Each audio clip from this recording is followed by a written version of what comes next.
नमस्कार, आपका स्वागत है आज के वीडियो में। आज कुछ नए शब्द को इम्पोर्टेंट वर्ड्स को लेकर के हम लोग आए हैं जिसका चर्चा करेंगे। तो हम लोग शुरू करते हैं बिना विलंब किए हुए। आज का पहला शब्द है एबॉर्ट। एबॉर्ट ये वर्ब है। इसका मतलब होता है कोई बुरी या खतरनाक चीज़ को घटित होने से रोकना या टालना। जैसे loco pilot aborted the collision. Loco pilot कोई ट्रेन का होता है, उसने सावधानी से बता कुछ ऐसी स्थिति हुई होगी, उसको अपने सतर्कता से ट्रेनों के टक्कर को रोक दिया। तो एबॉर्ट का मतलब खतरा को टाल दिया। एक उदाहरण वर्ड वाक्य में बता रहे हैं। तो जैसे एबॉर्ट का मतलब कोई भी बुरी चीज़ या खतरनाक चीज़ को घटित होने से रोकना। इसके लिए सिनोनिम होगा प्रिवेंट। प्रिवेंट का मतलब ही रोकना, अवॉइड का मतलब ही टालना या रोकना भी। नेक्स्ट मीनिंग है ट्रूस। ट्रूस का मतलब होता है युद्ध विराम। कोई दो समूह या दो देश के बीच युद्ध हो रहा है, उस पर कोई एग्रीमेंट के तहत, कोई समझौता के तहत दोनों पक्ष युद्ध को रोकने का निर्णय करते हैं, समझौता करते हैं, उसके लिए ट्रूस उसका शब्द होता है इंग्लिश में। इसके लिए सीज फायर का मतलब भी युद्ध विराम, और आर्मिस्टिस का मतलब भी युद्ध विराम। अक्सर ये सिनोनिम में पूछा जाता है, बड़ा इंपॉर्टेंट वर्ड है। टायरेंट ये नाउन है। इसका ये हिंदी मतलब होता है तानाशाह या निरंकुश शासक। निरंकुश और तानाशाह जिस पर कोई अंकुश नहीं हो, बिल्कुल ही स्वेच्छाचारिता से वो शासन करे, क्रूरता से करे और अनियंत्रित होकर के शासन करे। इसके लिए डिक्टेटर शब्द है। डिक्टेटर का मतलब भी तानाशाह और डेस्पोट का मतलब भी तानाशाह। नेक्स्ट मीनिंग है निगर्ड, या इसको निगर्डली भी होता है। ये एडजेक्टिव है। निगर्डली एडवर्ब नहीं है। जनरली एडवर्ब में ly लगा रहता है, लेकिन ये भी एडजेक्टिव है। निगर्डली एडजेक्टिव है। कंजूस इसका मतलब होता है। इसके लिए सिनोनिम स्टिंगी। स्टिंगी का मतलब भी कंजूस, मेजरली का मतलब भी कंजूस, पार्सिमोनियस का मतलब भी कंजूस, और मीन का मतलब भी। मीन का मतलब कई मीनिंग होता है, लेकिन यहाँ कंजूस भी होता है। यहाँ इसके ही संदर्भ में समझेंगे। मीन का मतलब अर्थ होना भी होता है, माध्य भी होता है, औसत भी, लेकिन यहाँ पर मीन का मतलब कंजूस यहाँ समझेंगे। तो निगर्डली का और या निगर्ड का हम लोग देखें सिनोनिम स्टिंगी, माइजरली, पार्सिमोनियस और मीन। नेक्स्ट मीनिंग हम लोग देखेंगे कलेक्टेड। ये एडजेक्टिव है। एक वर्ब होता है कलेक्ट। कलेक्ट का भी पास्ट टेंस कलेक्टेड होता है, लेकिन यहाँ कलेक्टेड का मतलब एडजेक्टिव है और इसका अर्थ होता है शांत चित्त, स्थिर चित्त। तो कलेक्टेड का एडजेक्टिव शांत स्वभाव का।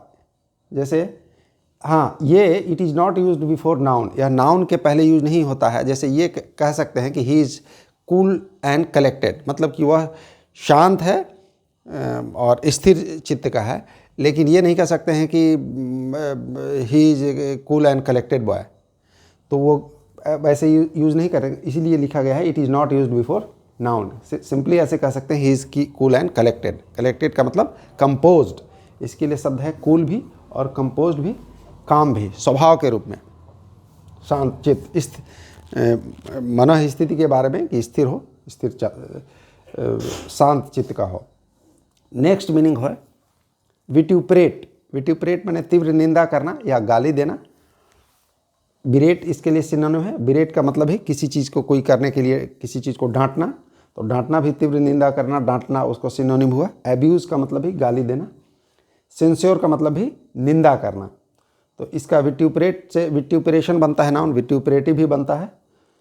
तो विट्यूपरेट ये वर्ब है। वर्ब के रूप में इसका बिरेट सिनोनिम, एब्यूज़ और सेंस्योर। नेक्स्ट है विलीफाई। विलीफाई वर्ब है। इसका मतलब होता है किसी व्यक्ति या चीज़ के बारे में बुरी चीज़ लिखना या बोलना जिससे लोगों का उनके बारे में बुरा विचार हो जाए, या अपमानित करना, बदनाम करना। विलीफाई का मतलब ही होता है किसी भी चीज़ के बारे में गलत धारणा, ऐसा बोलना या लिखना कि उसका अपमान हो, उसको दूषित उसको किया जाए, उसको बदनाम किया जाए, मतलब बदनाम किया जाए। तो मेलाइन का मतलब भी वही होता है किसी चीज़ के बारे में ऐसा लिखना या बोलना जिससे उसके बारे में लोगों की गलत धारणा हो, तो बदनाम करना। स्लैंडर भी का मतलब होता है बदनाम करना। तो ये सिनोनिम हुआ विलीफाई का, मेलाइन, स्लैंडर। नेक्स्ट मीनिंग हम देखेंगे इंट्रेपिड। इंट्रेपिड का मतलब होता है बहादुर, ब्रेव। तो इसके लिए एडजेक्टिव है इंट्रेपिड, इसका सिनोनिम होगा ब्रेव। और फियरलेस, फियरलेस का मतलब भी जिसमें फियर नहीं हो, निडर, बहादुर। नेक्स्ट मीनिंग है इंटिमिडेट। इंटिमिडेट मतलब कि धमकाना, डराना किसी को, ये वर्ब है। इसके लिए सिनोनिम थ्रीटेन, फ्राइटेन, फ्राइटेन का मतलब भी डराना, थ्रीटेन का मतलब भी डराना, धमकाना। बुली का मतलब भी किसी को डराना, धमकाना। ब्राउबीट का मतलब भी धमकाना। डोंट का मतलब भी डराना, धमकाना। नेक्स्ट मीनिंग है इनवाइटिंग। इनवाइटिंग एडजेक्टिव है, ये आकर्षक, इनवाइटिंग एडजेक्टिव के रूप में यहाँ कार्य कर रहा है, आकर्षक होता है इनवाइटिंग का मतलब। अट्रैक्टिव इसका सिनोनिम होगा। नेक्स्ट है टॉकेटिव।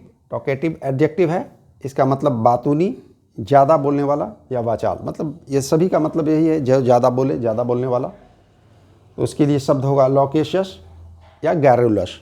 ये अक्सर पूछा जाता है सिनोनिम एंटोनिम में। टैसीटर्न, टैसीटर्न का मतलब मितभाषी, कम बोलने वाला। मितभाषी का मतलब कम बोलने वाला। इसका सिनोनिम होगा रिजर्व्ड। रिजर्व्ड का मतलब भी और सब मीनिंग के अलावा ये भी होता है कम बोलने वाला। अनकम्युनिकेटिव का मतलब भी कम बोलने वाला।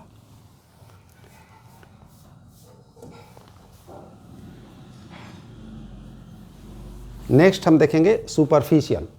सुपरफिशियल का मतलब होता है, एडजेक्टिव ये है पहले तो, और छिछला, गहरा, गहरा नहीं। छिछला का मतलब छिछला ज्ञान भी, या उसका डेप्थ भी, गहराई भी कम है तो उसको भी छिछला कहते हैं।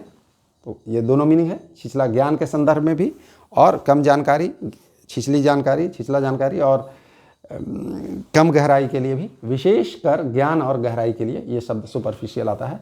नॉट थॉरो, थॉरो का मतलब होता है कंप्लीट, जैसे किसी चीज़ का थॉरो नॉलेज किसी को है, थॉरो नॉलेज का मतलब कंप्लीट नॉलेज है, गहरा ज्ञान किसी चीज़ का है। तो नॉट थॉरो का मतलब गहरा नहीं, तो गहरा ज्ञान नहीं तो कंप्लीट नहीं तो सुपरफिशियल उसका होगा, नॉट थॉरो, थॉरो नहीं। और सैलो, सैलो का मतलब भी ज्ञान के संदर्भ में भी सैलो आता है छिछला, और किसी चीज़ की कम गहराई है उसके लिए भी सैलो आता है। तो ये नॉट थॉरो और सैलो इसका सिनोनिम हुआ। 234 नेक्स्ट मीनिंग हम लोग देखेंगे कॉन्टेमिनेट है। कॉन्टेमिनेट वर्ब है जिससे किसी चीज़ को दूषित करना, इससे कि वह स्वास्थ्य के लिए हानिकारक हो जाए या रोग फैलाए, या किसी व्यक्ति के विचार या व्यवहार को प्रभावित करके दूषित करना। तो एडल्टरेट का मतलब भी होता है वो किसी चीज़ में मिलावट करना जो स्वास्थ्य के लिए हानिकारक हो जाए और दूषित हो जाए। और पॉल्यूट का मतलब भी, पॉल्यूट का मतलब भी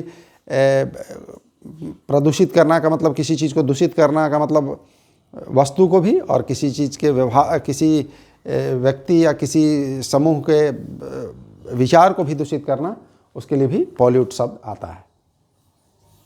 फ्रूगल, फ्रूगल का मतलब मितव्ययी, जो कम खर्च करे, इसके लिए शब्द है इकोनॉमिकल और थ्रिफ्टी। जैसे इकोनॉमिकल बॉलिंग किसी का बोलते हैं कि कोई बल्लेबाज, गेंदबाज, इकोनॉमिकल बॉलिंग उसका रहा, तो मतलब कि वो कम रन दिया, जो ओवर फेंका, गेंद फेंका, उसके हिसाब से बहुत कम रन दिया, तो उसको इकोनॉमिकल बोलते हैं, मतलब मितव्ययी, ज़्यादा रन खर्च नहीं किया।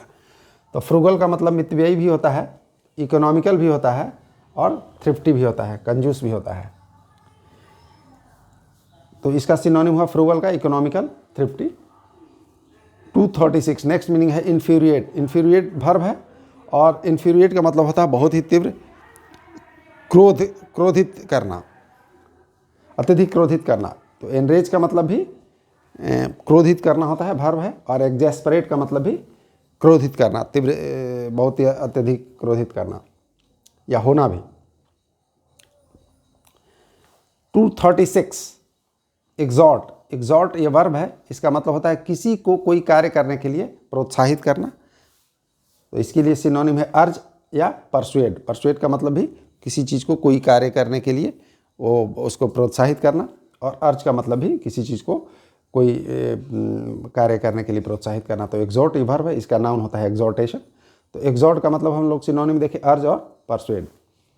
नेक्स्ट मीनिंग है इंसोलेंट। इंसोलेंट एडजेक्टिव है, इसका हिंदी में मतलब होता है ढीठ या अविनीत। अविनीत, विनीत का मतलब विनम्र, अविनीत का मतलब उद्दंड, असभ्य भी कहेंगे।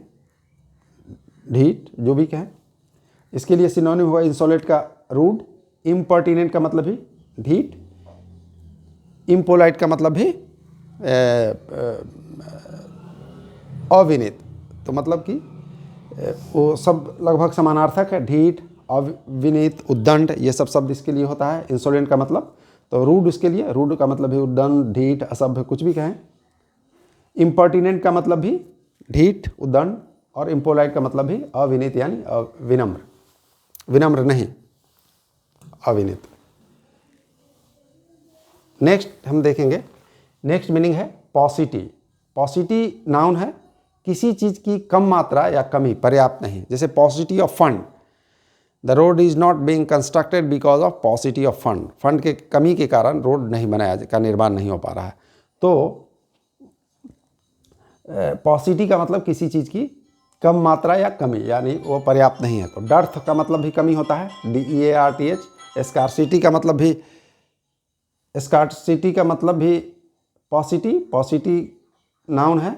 पॉसिटी का मतलब किसी चीज़ की कम मात्रा या कमी, पर्याप्त नहीं।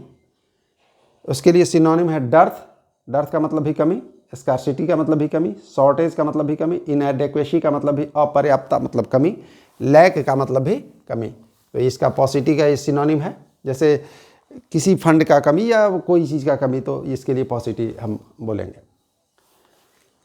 नेक्स्ट मीनिंग है ऑब्सक्योर, ये नाउन है।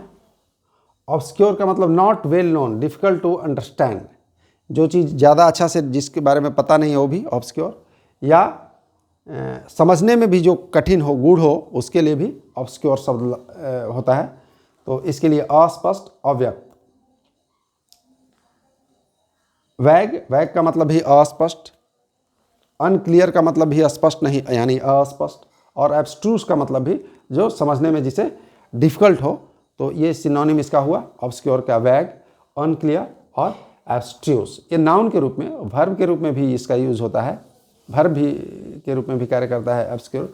तो इसका मतलब किसी चीज़ को सुनना, देखना या समझना कठिन करना। जैसे मेक अनक्लियर या डार्कन, जैसे किसी चीज़ को देखने में हमको नहीं दिखाई दे रहा है तो वो भी ऑब्सक्योरिटी, ऑब्सक्योर बोलेंगे। और ऑब्फस्केट का मतलब होता है किसी चीज़ को समझने में कठिनाई होना, जो समझने में जिसको कठिनाई हो, तो उसके लिए भी ऑब्फस्केट वर्ब है।